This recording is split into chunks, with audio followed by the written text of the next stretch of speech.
সম্মানিত সুধী, আসসালামু আলাইকুম।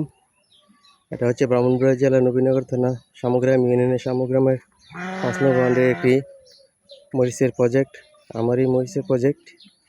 এই মরিচের প্রজেক্টটা গতকাল জ্বরে গাছগুলি হেলে পড়ছে। আমার সময়ের অভাবে এবং লেবারের অভাবে গাছগুলি হেলে পড়ছে, যে খুঁটি দিতে পারি নাই। আজকে এখানে প্রায় 1200 গাছের মধ্যে প্রায় অর্ধেক গাছে খুঁটি দেওয়া হয়েছে। দেখুন দর্শক, গাছগুলি বাঁকা হয়ে গেছে। মরিচ গাছের বয়স 48 দিন। 48 দিনে দেখুন ফল চলে আসছে। কিছু কিছু মরিচ কিন্তু হারভেস্টের সময় হয়ে গেছে। মরিচের যাত্রা ভালো মনে হচ্ছে, ভালোই হবে।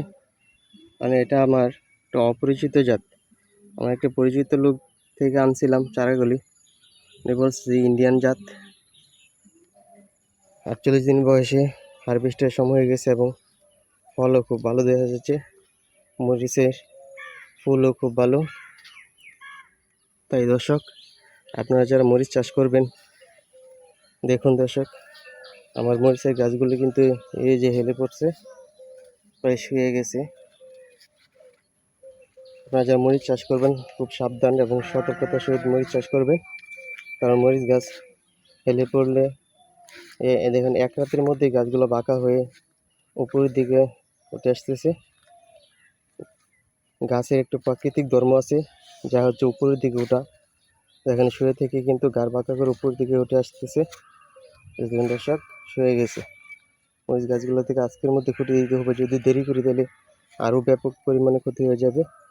আর বিশেষ করে এটা হচ্ছে আমার মাটিটা বেশিরভাগই বালি পরিমাণ বেশি। বেলে দোআঁশ হলেও চলতো, দোআঁশ মাটি হলে আরও ভালো হয়, কিন্তু এখানে বালির পরিমাণ বেশি, যা কিনা মরিচ চাষের জন্য অত্যন্ত রিস্ক। তারপর রিস্কের মধ্যেই মালচিং পদ্ধতিতে মরিচ লাগানো হয়েছে। যে দর্শক, মরিচ চাষে এই ভুলগুলো কিন্তু কখনো করা যাবে না। কারণ মরিচ গাছে লাগানোর পর 10 থেকে 12 দিনের মধ্যেই খুঁটি দিয়ে দিলে ভালো হতো।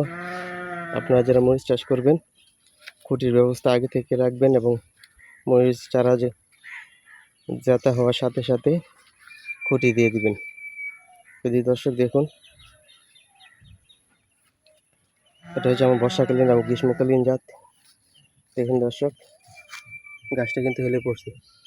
অনেকগুলি মরিচ আসছে, প্রচুর মরিচ। 48 দিন বয়স। এই 48 দিন বয়সে কিন্তু কিছু কিছু মরিচ হারভেস্টের উপযুক্ত হয়েছে। যদি দর্শক, এটা হচ্ছে আমার সবজি চাষের আরেকটা পার্ট, খান এগ। আমার প্রতিষ্ঠানের নাম হচ্ছে খান এগ্রো সেক্টরের এটা একটা পার্ট। আবার কিন্তু আরও মাছ চাষ, তারপরে গরুর ফার্ম, তারপরে দোকান আছে, কীটনাশক এবং সারের দোকান। এরকমভাবে প্রায় 5 থেকে 6টা প্রতিষ্ঠান আছে।